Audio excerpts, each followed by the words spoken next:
Hello everyone, this is the pre-market analysis of SOUN stock. In this video, we will talk about the key levels to watch November 18, 2025. In previous trading session, we saw 6.08% down move, formed a bearish candle, closed at $11.43. Now the stock trading below its support level, so the key support level is $9.67. So the key support level is $10.65. If the price goes below $10.65, it could test $9.71. The key resistance level is $11.84. If the price breaks above $11.84, it could test $12.79. That's my view on SOUN stock today.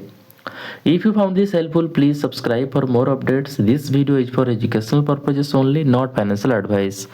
Always do your own research before investing. Thanks for watching.